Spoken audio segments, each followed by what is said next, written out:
Suite à vos commentaires, enregistrement du 2 novembre de l'année 2019. Donc aujourd'hui, je vise à donner suite verbalement à des commentaires, à des messages que j'ai reçus dans les derniers jours, que ce soit par rapport à YouTube et Facebook. J'ai reçu plusieurs messages, puis ce qu'il faut comprendre, c'est que les messages, je peux les recevoir par rapport à des enregistrements qui ont été faits il y a plusieurs mois.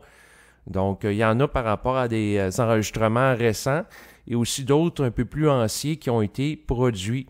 Et comme j'en ai fait au-dessus de 400, eh bien, c'est sûr qu'en relation avec ça, j'ai eu plusieurs messages, puis j'en ai toujours plusieurs.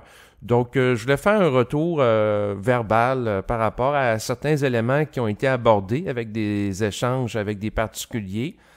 Donc, pour vous les partager.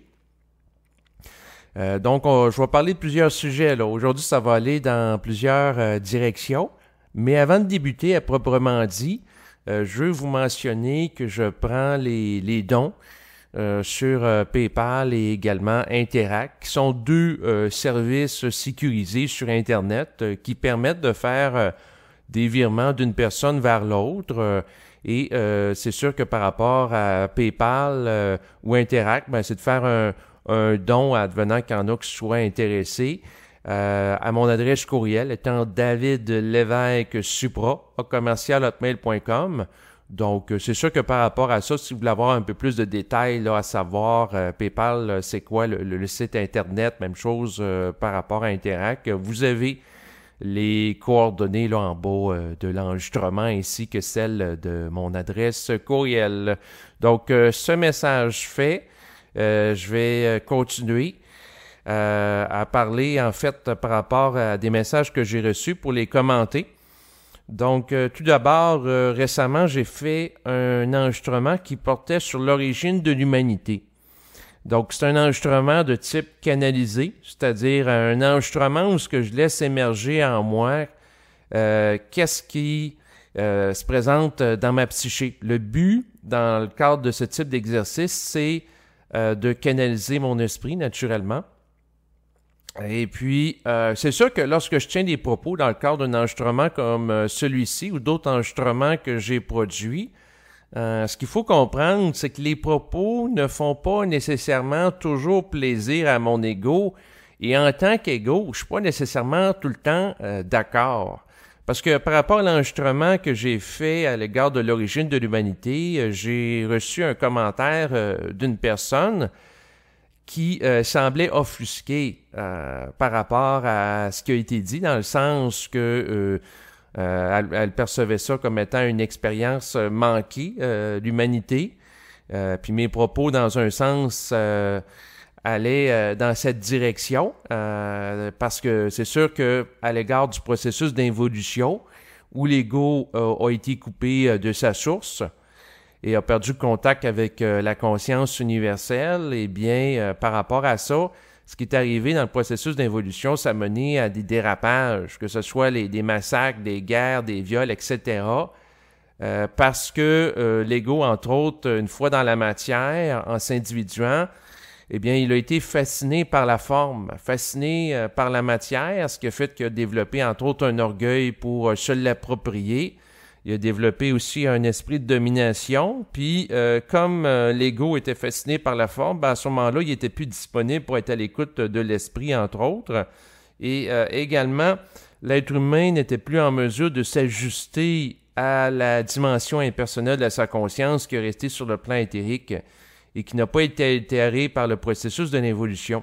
Donc, par rapport à tout ça, ce qui est arrivé, eh bien, l'ego est devenu progressivement inconscient, étant coupé de sa source. Il a été fasciné par la forme, il a été dominé par la forme et il a été aussi dominateur. Et puis là, on s'est ramassé avec plein de problématiques sur Terre. Donc, c'est sûr que dans un sens, ces problématiques-là peuvent nous donner l'impression que c'est une expérience manquée, qui a occasionné beaucoup de souffrance.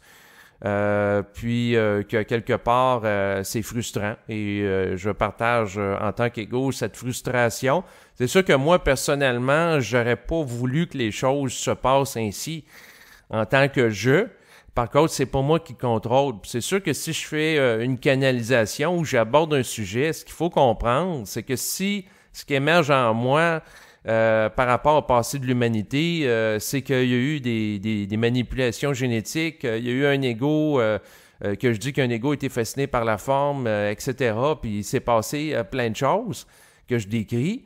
C'est sûr qu'en tant qu'ego, je suis pas nécessairement d'accord avec ça parce que à quelque part, pour moi, j'aurais aimé que les choses se passent autrement, comme par exemple, l'être humain soit en mesure de s'ajuster à mesure lorsqu'il évolue et développe un ego individué dans la matière et que l'être humain n'aurait pas été dominateur avec les autres êtres humains ou dominateur avec les animaux ou les différents règnes de vie.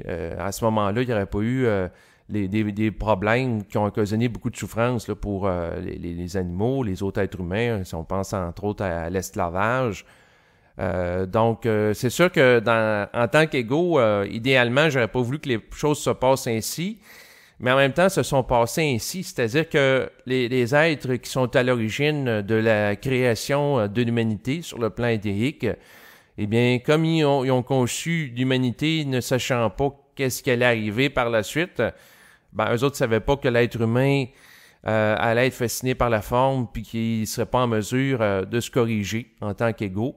Ce qui a fait en sorte que l'être humain, par la suite, a été exposé à plein d'obstacles pour éventuellement s'ajuster puis éventuellement reprendre contact avec la source puis bénéficier de son intelligence créative pour connaître une autorégulation vibratoire et retrouver la capacité de s'ajuster intelligemment par rapport à elle. Donc, lorsque l'âme est libre de plus en plus de la forme, elle peut de plus en plus se corriger, mais pour ça, ça prend un correctif évolutif qu'on appelle la fusion. Donc, je n'élaborerai pas plus là-dessus, mais tout ce qui doit être dit ici, c'est que par rapport à cet enregistrement, comme les autres que j'ai produits, si je décris quelque chose, comme par exemple que ce soit les attentats terroristes que je vais commenter, ça ne veut pas dire que je suis nécessairement d'accord avec ça. Moi, en tant qu'ego, je vise à décrire quelque chose. Donc, c'est tout simplement de voir comme ça. Puis, c'est sûr que l'un des deux optiques, lorsque je communique, c'est de dire ce qui émerge en moi. Parce que là, si je dis juste ce que je trouve beau ou agréable, bien à ce moment-là, l'enregistrement ne sera pas aussi vibrant parce que, en tant qu'ego, je vais le trafiquer, je vais faire interférence avec mon désir, par exemple, de plaire à moi-même ou à mon auditoire en disant, en ayant une certaine complaisance pour dire ce que je veux entendre ou ce que les gens veulent entendre. Mais si je fais ça, bien à ce moment-là, je dégrade la qualité de l'enregistrement. Donc, mon objectif, c'est de dire ce que j'ai à dire. C'est sûr que des fois, c'est pas agréable. Mais en même temps, si je fais pas ça, bien, pour moi, ça sert à rien de communiquer, là. Donc, c'est sûr que par rapport aux enregistrements, soit dit en passant, comme mentionné à moult reprises, bien l'important, c'est de pas croire, vérifier par vous-même. Donc, c'est ça que j'avais mentionné dans un premier temps. Par la suite, pour ce qui est de la spiritualité, parce que j'ai eu un échange avec une personne sur YouTube là, récemment à ce sujet, c'est qu'elle a trouvé là, que dans le milieu des gens qui parlent de conscience supramentale, le terme spiritualité était mal vu. Donc, elle étant en Europe, avait l'impression que c'était, entre autres, une différence là, de compréhension du terme, étant donné que je suis au Québec, puis il y a d'autres personnes aussi qui ont parlé de conscience supramentale au Québec qui vont pas nécessairement affectionner le terme spiritualité. Mais dans le fond, ce qu'il faut comprendre par rapport au mot spiritualité, des fois en clarifiant les concepts, bien ça permet de mettre de l'ordre. C'est que le terme spiritualité peut, c'est sûr, être entendu de plusieurs façons. Donc, quelqu'un peut voir le terme spiritualité comme étant en relation avec le détachement à l'appartenance à une religion organisée. Donc, quelqu'un va dire que l'individu qui pratique une religion est un religieux, tandis que la personne qui s'individualise et vit un rapport personnel avec soit Dieu, sa source, son ange ou son guide, peu importe le terme qu'on donne à une autre entité, eh bien, c'est de la spiritualité. Donc, c'est sûr que ça, c'est un regard par rapport au terme. Par contre, la compréhension critique que j'ai par rapport au terme spiritualité, c'est sûr que j'abonde dans la même direction que Bernard de Montréal, dans le sens que la spiritualité, c'est entre autres en relation avec des croyances, dans le sens que quelqu'un peut prendre une distance par rapport à la religion, où elle adhérait aveuglement à certaines croyances, à certains dogmes, et la personne peut s'individualiser, par rapport à sélectionner certaines croyances plutôt que d'autres, avoir ce qu'on appelle une spiritualité à la carte, un peu comme lorsqu'on va au restaurant, eh bien, on peut prendre la table d'hôte avec différents éléments qui sont prédéterminés ou avoir un repas à la carte. Donc, sélectionner certains éléments. C'est sûr qu'à l'époque présente, il y a une mode, il y a une mouvance, il y a un courant, notamment possible grâce au phénomène de la mondialisation où les gens vont sélectionner qu'est-ce qu'ils veulent dans leur assiette spirituelle, dans le sens que quelqu'un peut aller intégrer certains éléments en relation avec la religion catholique, le bouddhisme, par la suite également par rapport à l'hindouisme, par rapport à certaines croyances en relation avec le yoga, le qigong, donc différentes choses. Là, c'est un mouvement qui est un peu plus individuel, mais si ça demeure au niveau de la croyance, la personne n'est pas dans le savoir. Donc, c'est sûr que par rapport à la croyance, il peut avoir des bénéfices. C'est sûr que si, par exemple, une personne, va avoir des croyances qui sont plus ajustées qu'autrefois, où elle achetait mur à mur le discours d'une religion, c'est intéressant. Par contre, de mon point de vue puis de ma compréhension du réel, ça devient des formes auxquelles la personne adhère qui sont plus sophistiquées, mais ça fait pas en sorte que la personne est libre de la forme parce qu'elle est capable de manifester à travers sa parole un savoir. Parce que souvent, dans le domaine de la spiritualité, eh bien, ce qui arrive, c'est qu'il y a des gens qui, comme la personne avec laquelle j'échangeais, tu sais, elle disait que, dans le fond, la spiritualité, je l'amenais à définir c'est quoi la spiritualité, puis elle parlait que c'était une recherche personnelle de soi, de vérité. Puis là, je suis intervenu parce que là, la recherche de vérité, là, ça m'intéresse pas du tout. Parce que chercher une vérité, c'est chercher à s'appuyer sur une forme. Une vérité, c'est quoi? C'est une forme. Puis, les formes sont temporaires puis sont mouvantes. Donc, quelqu'un qui cherche la vérité, qui se dit être spiritualiste, chercheur de vérité, ben à ce moment-là, tant que la personne cherche à l'extérieur de soi une vérité, une forme, ben elle n'est pas libre. C'est le fait précisément qu'elle recherche qui la sépare d'un état de bien-être intérieur réel. Puis pour y accéder, il faut que la personne non pas cherche la vérité, mais plutôt laisse émerger en elle-même le savoir et le réel qu'elle porte. Donc, autrement dit, qu'elle fasse de la place à son esprit, à son intériorité, dans une attitude d'intériorisation, pour entendre à l'intérieur d'elle-même qu'est-ce que ça lui dit. Donc, c'est, en tout cas, en ce qui me concerne, je vais ramener ça comme ça, parce que c'est sûr que si quelqu'un veut chercher la vérité, c'est de ses affaires. Ben, me regarde pas. Moi, en ce qui me concerne, on ne m'amènera pas, par contre, à vouloir chercher la vérité. Je préfère manifester une parole. Puis, en ce qui me concerne, dans mon expérimentation, parce que dans le passé, j'ai fait des recherches, j'ai été voir des sites Internet, j'ai écouté des documentaires sur différentes religions, mais ça me remplissait pas. Puisque j'ai réalisé que c'est pas l'extérieur qui doit remplir mon intérieur, parce qu'à ce moment-là, je me gave de forme. Mais c'est plutôt de laisser émerger mon esprit en moi pour m'apporter à l'intérieur de moi-même un état de plénitude. Parce que si je me fais remplir par des formes à l'extérieur de moi, premièrement, ça m'alourdit. Quelqu'un qui se remplit de croyances puis mémorise ça, mémoriser des passages de la Bible, pour moi, là, c'est une perte d'énergie ou de d'autres livres. Non. Par contre, de laisser émerger en moi c'est-à-dire donner par exemple l'expression à mon esprit de se manifester puis prendre toute sa place dans ma vie, c'est-à-dire dans le respect de mon ego, hein.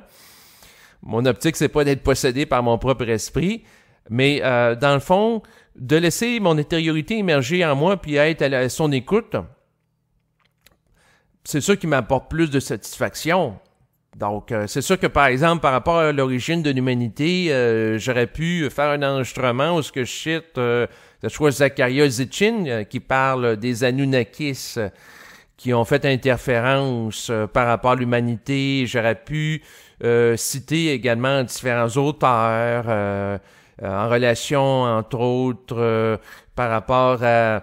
dans le fond, il y a une télésérie, là, Ancient Alien, Nos ancêtres les extraterrestres, ou les questions d'interférence extraterrestres. Il s'appelle, l'auteur, je ne me trompe pas, c'est Eric von Daniken. Donc, j'aurais pu citer des passages par rapport à ces deux personnes qui parlent de l'interférence de forces extérieures par rapport au passé de l'humanité. Ou, comme je l'ai fait, j'ai canalisé. Puis c'est sûr qu'en termes d'enregistrement, lorsque je canalise, c'est ça qui me donne plus accès à de la vitalité et de l'énergie. Puis des fois, je fais des tests.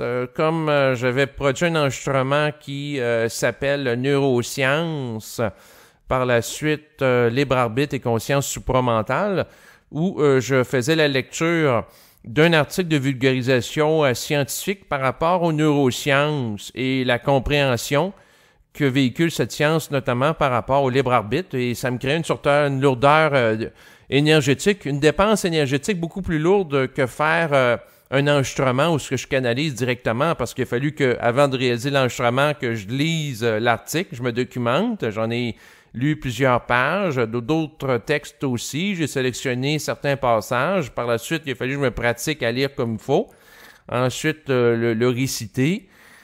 Tandis que si je pars de rien puis je canalise sur le libre arbitre, bien à ce moment-là, je trouve ça plus stimulant, plus vitalisant parce que je laisse mon être s'exprimer sur ce sujet.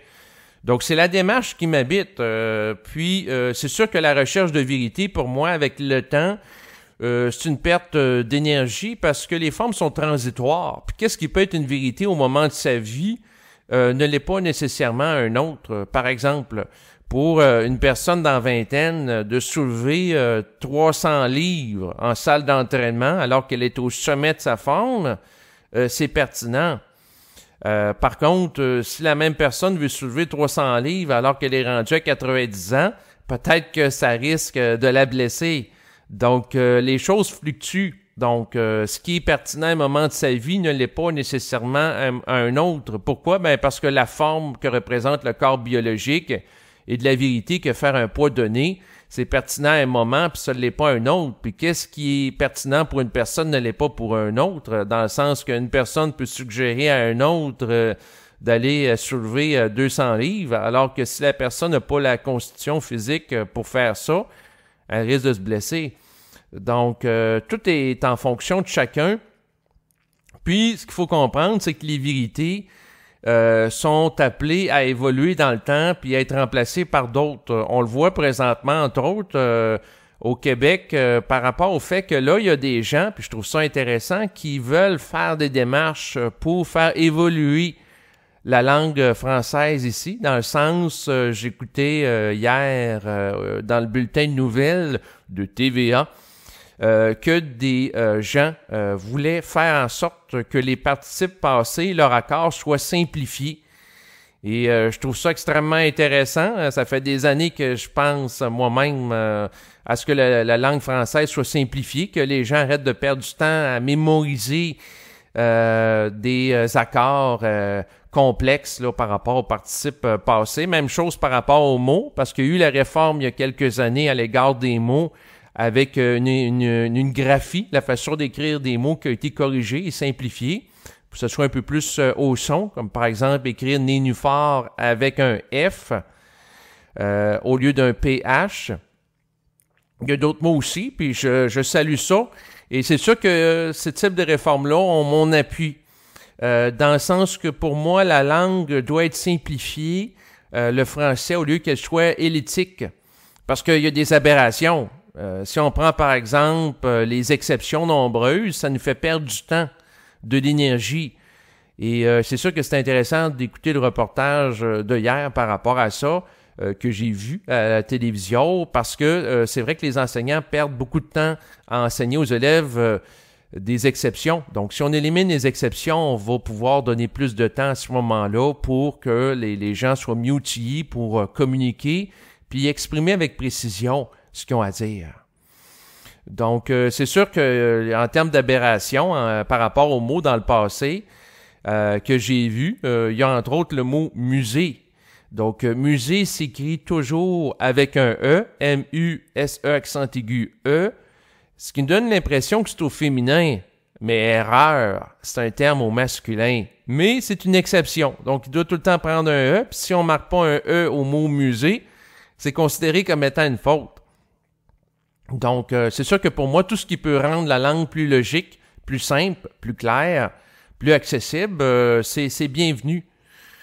Parce que c'est sûr qu'il faut comprendre que dans le passé, il y avait des gens qui faisaient de la domination par rapport à la complexité de la langue. Les subtilités des dominations de l'ego là, dans l'évolution sont à différents niveaux. Dans le sens qu'en créant un paquet de règles complexes, ça permettait à une certaine élite de avoir une autorité sur d'autres personnes en disant « ben moi, je suis capable d'écrire sans faire d'erreur, puis toi, tu fais des erreurs ». Puis créer des règles tellement complexes que finalement, ça a permis à plusieurs personnes d'obtenir du travail dans le sens des correcteurs par rapport à des documents. Étant donné que la langue est tellement complexe, bien ça prend plus de corrections. C'est difficile de tout mémoriser les règles. Donc à ce moment-là, ça devient pertinent qu'il y ait plusieurs, par exemple, personnes qui revisent un document. C'est bon pour la création d'emplois par rapport à des correcteurs. Par contre, sur le plan humain, ça a créé beaucoup de souffrance. Dans le sens que les êtres humains qui n'ont pas la capacité de tout mémoriser les exceptions, pouvaient vivre une faible estime de soi, une dévalorisation, et ainsi de suite. Puis il y avait les gens qui maîtrisaient la langue et les autres. Puis ce qui pouvait arriver, c'est que les gens qui maîtrisaient la langue pouvaient mépriser ceux qui ne la maîtrisent pas en disant « Ah ben t'as fait une erreur ici, t'as fait une erreur là. » Moi, je suis plus intelligent que toi. Moi, je connais les exceptions, tu sais. Donner une autorité, une ascendance par rapport à l'accumulation de connaissances intellectuelles pour dominer un autre être humain, pour moi, c'est un manque de respect. Ce volet-là qui a engendré la langue française, entre autres, et toute simplification. C'est sûr, ici, quand que je parle de simplification, c'est dans une optique que la langue soit plus logique, facile à comprendre, qu'il n'y ait plus autant d'exceptions, que ce soit par rapport aux mots ou au participe passé. Mais mon but, c'est pas de niveler vers le bas la langue, dans le sens que mon optique à l'égard de la langue, en tant que positionnement personnel, c'est que la langue demeure aussi précise qu'elle peut l'être, même gagnant en précision, mais idéalement que ça soit le plus simple possible pour que l'énergie puisse être davantage dépensée à communiquer qu'à corriger. Si on pense à l'écriture, où, par exemple, on écrit un texte, étant donné la complexité des règles, ça se peut qu'on passe plus de temps à corriger le document par la suite à l'écrit, avant de le publier, que le temps que ça a pris pour rédiger le document. Et là, je vous parle d'expérience, parce qu'après tout, sur mon site web, dont vous pouvez retrouver les coordonnées là, en bas de cet enregistrement, j'ai plusieurs textes. Et souvent, quand j'écris un texte, ça me prend plus de temps pour reviser le texte, pour s'assurer qu'il n'y ait pas de fautes, que les structures de phrases soient adéquates, que de l'écrire. Alors que moi, ce qui m'intéresse, ce qui me fait plus vibrer, ce qui me stimule plus, c'est de rédiger le texte. C'est pas de le corriger. Donc, et c'est la raison, entre autres, pour laquelle je produis abondamment des enregistrements audio, parce que, à la différence d'un texte écrit, j'ai pas besoin de corriger par la suite. Donc, ça me demande moins d'énergie au volet correction, au volet formel, puis ça me permet plus de m'exprimer, puis de véhiculer quelque chose avec créativité. Donc, pour moi, c'est beaucoup plus stimulant. Mais il viendra un temps où il y aura des super ordinateurs intelligents avec la sophistication de la technologie qui vont faire en sorte qu'on va pouvoir parler et ça va apparaître à l'écran dans un français impeccable. Il y aura même sans doute éventuellement là, des ordinateurs qui par défaut pourront restructurer les propos tenus à l'oral qui seront dictées dans le cadre d'enregistrements pour les phraser d'une manière adéquate en français littéraire. C'est sûr que par la suite, ça pourrait prendre une relecture pour s'assurer qu'il n'y a pas eu une perversion, là, pas une perversion, mais une déformation de ce que voulu est exprimé d'une manière orale pour s'assurer que la vibration de ce qui a été véhiculé n'a pas été perdue. Mais c'est sûr qu'avec la reconnaissance vocale, ça va être intéressant là, tantôt là, par rapport à la technologie qui se développe. Mais là, je vais poursuivre parce que là, j'ai ouvert une parenthèse sur le langage puis l'évolution de la langue, mais je voulais revenir sur la question de la spiritualité. En fait, c'est que pour moi, tant qu'une personne cherche la vérité puis elle se définit comme étant en quête spirituelle, puis à ce moment-là, elle cherche tout le temps à l'extérieur d'elle-même quelque chose qui, en réalité, elle doit laisser émerger à l'intérieur d'elle-même.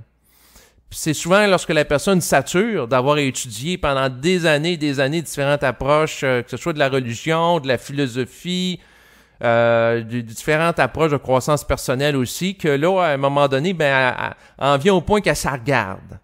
Puis c'est là qu'elle peut laisser émerger le savoir en elle, un peu comme un soleil qui se met à rayonner. Puis à ce moment-là, elle va être plus dans une attitude de canalisation puis d'invention de soi pour se donner les réponses, puis accepter le fait qu'elle sait. Puis ça, c'est un autre aspect, hein? C'est que beaucoup de gens qui ont de la difficulté à assumer le savoir qu'ils portent en eux, puis ils ont besoin d'autres personnes à l'extérieur d'eux pour corroborer certains éléments. Récemment, il y a une personne qui m'a écrit, qui, dans le fond, m'avait posé comme question par rapport à Iso V. Sinclair qui parle des archontes. Eh bien, qu'est-ce que j'en pensais? Est-ce que je connaissais quelque chose qui allait dans le même sens qu'elle? Donc, autrement dit, elle cherchait à collaborer les propos d'Iso pour voir si j'allais dans la même direction. Donc, c'est sûr que ce type de démarche-là, c'est une démarche plus de type intellectuel où la personne cherche par l'environnement à se valider. Par contre, ce qui peut être pertinent de voir, c'est cette personne-là qui me pose cette question-là. Bien, elle, qu'est-ce qu'elle vibre par rapport au terme archonte? C'est sûr que moi, personnellement, je suis pas intéressé à aller écouter des enregistrements que font d'autres personnes où ils parlent d'archontes, puis là, ensuite, aller commenter ça. Non. Que ce soit les archontes, les Anunnakis ou d'autres vidéos, parce que des fois, les gens m'envoient des liens vidéo. Mon optique, c'est pas être un commentateur de ce que disent les autres. Par contre, si quelqu'un a une question générique à me poser, à savoir qu'est-ce que vous pensez ou tu penses. En fait, les gens peuvent me tutoyer, là. J'ai aucun problème avec ça, peu importe leur âge. Donc, qu'est-ce que tu penses par rapport à l'origine de l'humanité puis les êtres qui auraient fait interférence dans le passé? Ah, ça, c'est une question à développement intéressante. Mais qu'est-ce que tu penses de telle personne, ce qu'elle a dit sur les archontes? Est-ce que pour toi, c'est réel ou non? Ben là, moi, je suis pas intéressé à écouter le matériel des autres pour pouvoir le commenter, ça m'alourdit. Donc, c'est sûr que s'il y a des gens qui me posent des questions, faites-le directement. Puis, les gens aussi, positionnez-vous directement par rapport à ce que disent les gens. Dans le sens qu'au lieu de chercher un appui extérieur pour valider ou corroborer ce que dit une autre personne, vérifiez avec votre intérieur si ça vibre ou non. Parce qu'après tout, le développement d'une conscience vibratoire, fondamentalement, c'est quoi? C'est d'observer lorsque quelque chose qui est dit, si ça vibre ou si ça vibre pas. Puis pour vous donner une mesure du réel, ben c'est votre intériorité. Parce que vous pouvez corroborer un propos avec une autre personne, mais il peut y avoir encore un doute. Puis il y a une autre personne au cas où que c'est pas tout à fait ça, puis une autre personne, puis finalement, vous pouvez passer des années, puis faire des recensions d'écrits, puis là, faire des synthèses de quels sont les auteurs qui sont partisans de la théorie à l'effet qu'il y a eu une interférence d'extraterrestres sur le règne humain, quels sont les auteurs qui s'y opposent, et ainsi de suite. Quelqu'un peut passer du temps, ou, de manière instantanée, la personne tranche vibratoirement. Est-ce que ça vibre ou non par rapport à l'idée qu'il y a eu des extraterrestres dans le passé qui ont interféré sur le destin de l'humanité et interagi avec lui? Moi, personnellement, ça me dit oui. Bon, ben, je passe à autre chose. J'ai pas besoin de faire des recherches pendant 30 ou 40 ans sur le sujet, puis avoir écouté des milliers de documentaires, là. Donc, c'est une autre façon de procéder à partir de sa vibration. C'est sûr que je prétends pas maîtriser ça. D'ailleurs, c'est la raison pourquoi je fais des mises en garde par rapport à mes enregistrements, là, de vous ramener à vous-même. Et c'est l'esprit de ma démarche. Mais la spiritualité, en fait, j'en suis détaché de plus en plus avec le temps, parce que la spiritualité, c'est d'adhérer à des croyances, puis adhérer à des croyances, c'est faire quoi? Ben, c'est renoncer à son esprit critique, c'est de donner un chèque en blanc à des êtres à l'extérieur de soi pour définir c'est quoi le réel. Alors que la personne qui s'individualise doit apprendre à définir par elle-même le réel, elle a su se supporter elle-même, sans les autres. Puis c'est pas évident, hein? Parce que quelqu'un, par exemple, ça peut dire que les archontes, c'est telle affaire, une autre telle affaire, une autre telle affaire, mais la personne, quand ça dit quelque chose de particulier, ben, elle doit supporter ça sans avoir besoin d'autrui. Donc, se supporter soi-même dans son individualité, puis agir en fonction de ce qui nous donne de la vitalité. Voilà où ce que j'en suis. Puis c'est sûr que ce qui est particulier, c'est que les gens dans le domaine de la religion ou de la spiritualité vont avoir tendance à croire à des choses. Ensuite, dans le domaine scientifique, plus matérialiste, cartésien, souvent les gens vont être plutôt de type sceptique. Donc, ils vont douter. Donc, soit la personne est dans le pôle, le volet de la croyance, la personne adhère à des choses, elle a une certaine naïveté, tandis que l'autre, elle a un esprit critique, puis elle doute. Donc, à l'égard de la forme, soit que la personne adhère à la forme, elle lui donne de l'importance, ou elle n'en donne pas. Mais dans tous les cas, la personne se positionne à l'égard de forme, tandis que si la personne se positionne par rapport à laisser émerger le savoir en elle, ben ça lui permet de trancher. Puis là, elle n'est plus dans la croyance, puis elle n'est plus dans le doute. Et dans l'affirmation d'une vibration qu'elle peut canaliser, qui vient de son esprit pour se brancher au réel. C'est une autre approche très différente. Mais pour vivre ça, ben, il faut que la personne soit à l'écoute de son intériorité. Pas à l'écoute de la TV, pas à l'écoute du voisin, pas à l'écoute d'Internet, mais à l'écoute d'elle, à la base. C'est sûr qu'elle peut rentrer en vibration avec du matériel véhiculé sur Internet, mais à la base, il faut qu'elle regarde qu'est-ce qui émerge en elle, là. Ensuite, j'avais reçu un commentaire d'une personne qui m'a écrit par courriel, parce que en plus de YouTube et Facebook, je reçois des fois des messages plus de type privé là, à mon adresse courriel là, sur Hotmail. Et la personne voulait savoir là, quoi faire pour évoluer. Puis ce qui était particulier, c'est que dans le timing, la période où j'ai reçu ce message-là par courriel, j'étais beaucoup dans l'ego qui désire avancer. Moi-même, là, j'étais en train de lire des documents là, par rapport au yoga, puis là, je cherchais les meilleures positions de yoga, les plus optimales. Parce que j'ai fait une étude dans les derniers jours par rapport au yoga, parce qu'il y a une des personnes que je connais qui m'a mentionné que certaines postures de yoga pratiquées à long terme peuvent nuire à la santé. Donc, à quelque part, il y a certains mouvements, parce que ça a été développé sur plusieurs millénaires du yoga. Et c'est sûr qu'à ce moment-là, il n'y avait pas nécessairement toutes les connaissances scientifiques là, qu'on développait, que ce soit les chiropraticiens, que ce soit également les physiothérapeutes, pour éviter d'occasionner certaines blessures ou problèmes de dos et ainsi de suite. Donc, c'est sûr que par rapport au yoga, c'est important d'être vigilant à l'égard des postures.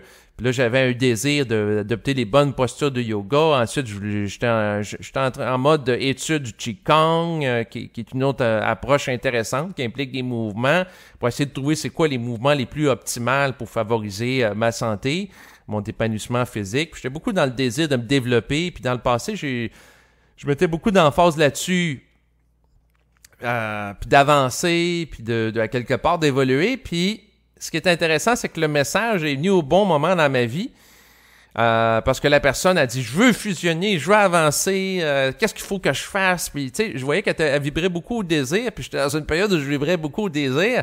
Puis là, ce qui émergeait en moi, ça a été un commentaire pour ajuster la personne en disant de se calmer.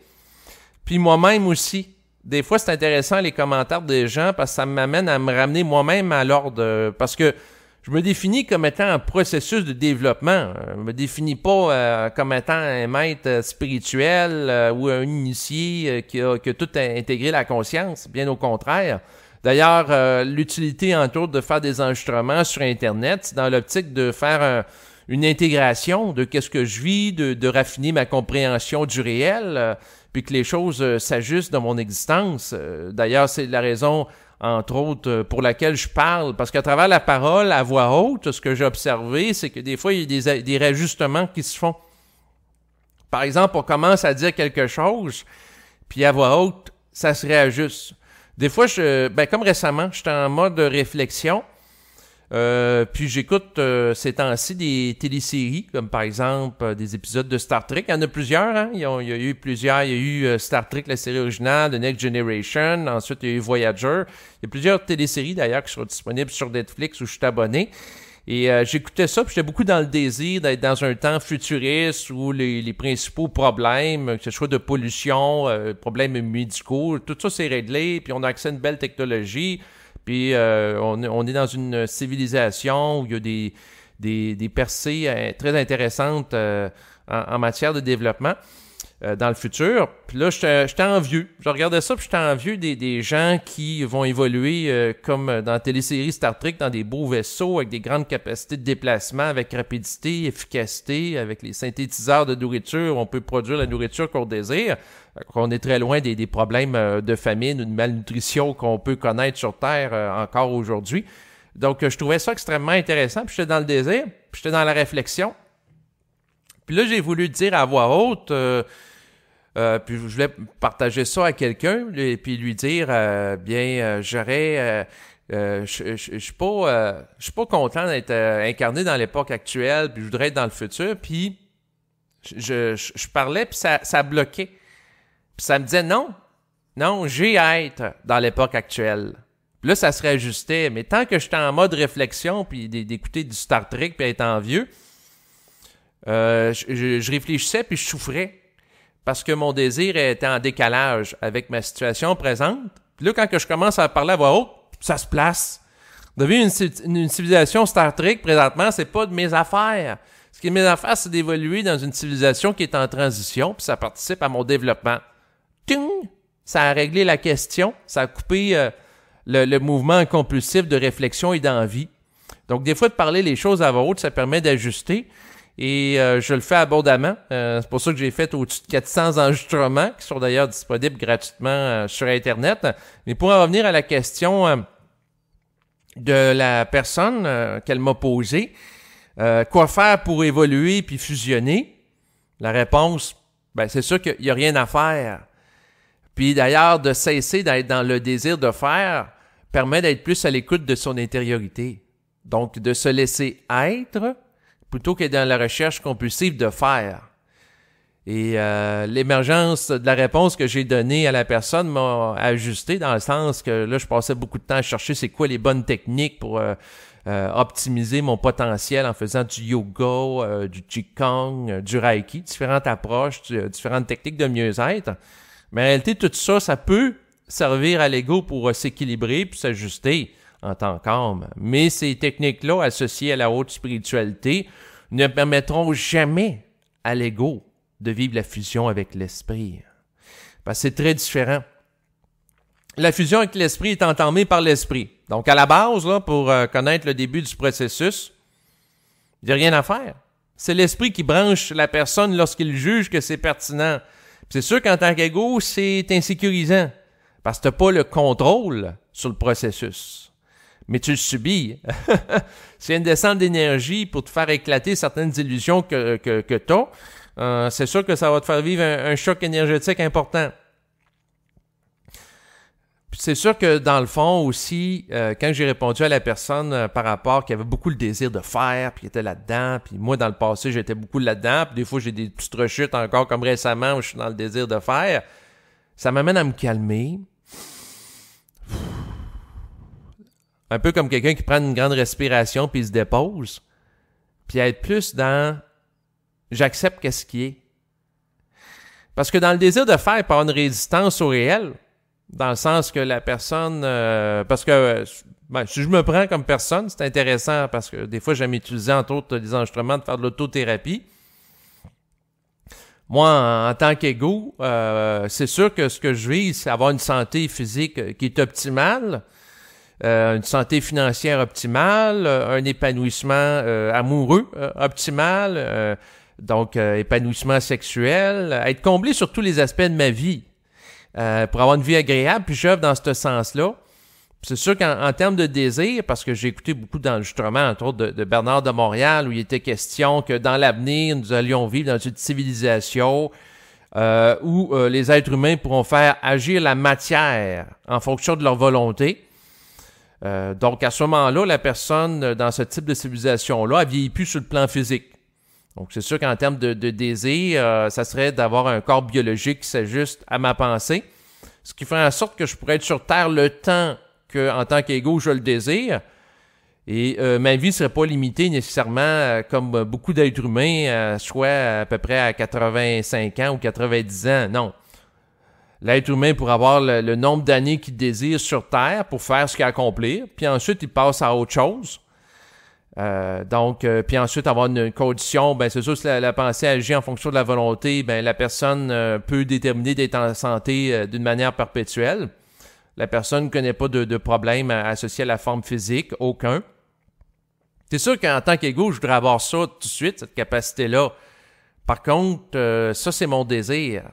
Par contre, si je peux pas l'avoir, puis je suis dans le désir de tout ça, puis j'essaie de créer, ça crée une tension en moi. Puis il faut, à quelque part, accepter ce qui peut pas être changé, puis changer ce qui peut l'être si on en a la vibration. C'est sûr que si je veux avoir... je suis très... ambitieux, puis je voudrais avoir accès à ça tout de suite, alors que c'est prévu qu'on ait accès à ça dans plusieurs siècles, puis qu'avant que l'être humain ait accès aux lois d'énergie pour gérer totalement sa condition biologique, il faut qu'il y ait une harmonisation psychique totale avec l'esprit, ce qui implique une altération totale de sa psychologie. On peut pas devancer les choses. C'est-à-dire que si la personne n'a pas une psychologie totalement ajustée avec l'intelligence de l'esprit, puis que la personne désire avoir des super capacités, à ce moment-là, ce qui arrive, c'est que ça crée de la frustration. Puis aussi, ça pourrait créer des dérapages. Parce qu'un peu comme les super-héros qu'on peut voir dans des bandes dessinées, donc il y a des gens là qui ont des super-pouvoirs, puis il y a des super-vilains aussi, les super-méchants. Donc, c'est sûr que s'il y a des gens qui ont des super capacités de dématérialisation, de se déplacer puis voler dans le ciel, et ainsi de suite, donc de faire agir la matière en fonction de leur volonté, ça peut créer beaucoup de dérapages avec les super-héros qu'on peut voir dans les bandes dessinées ou dans les films de science-fiction qui ont des super-pouvoirs, super-capacités. Ça fait des dérapages parce que ces gens-là ont des orgueils. Mais si ces êtres-là n'auraient pas d'orgueil subjectif, donc quand je dis qu'ils ont des orgueils, c'est-à-dire qu'ils sont colorés, ils sont sous influence astrale, sont sous influence de programmation, mais si ces égos-là étaient transparents, ils ne pourraient pas utiliser ces capacités-là à des fins de domination sur autrui, puis ils seraient en harmonie avec les êtres sur le plan éthérique.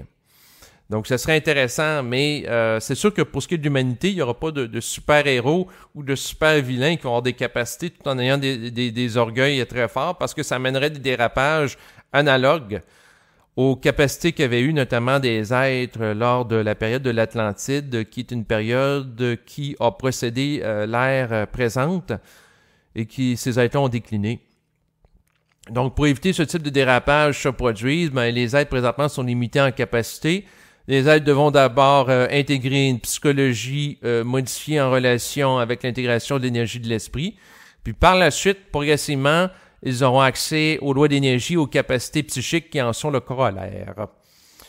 Donc c'est ça. Il faut être capable de contenir le temps, puis arrêter en tant qu'ego de désirer compulsivement. C'est facile à dire, mais moi-même, une fois de temps en temps, je me fais récupérer.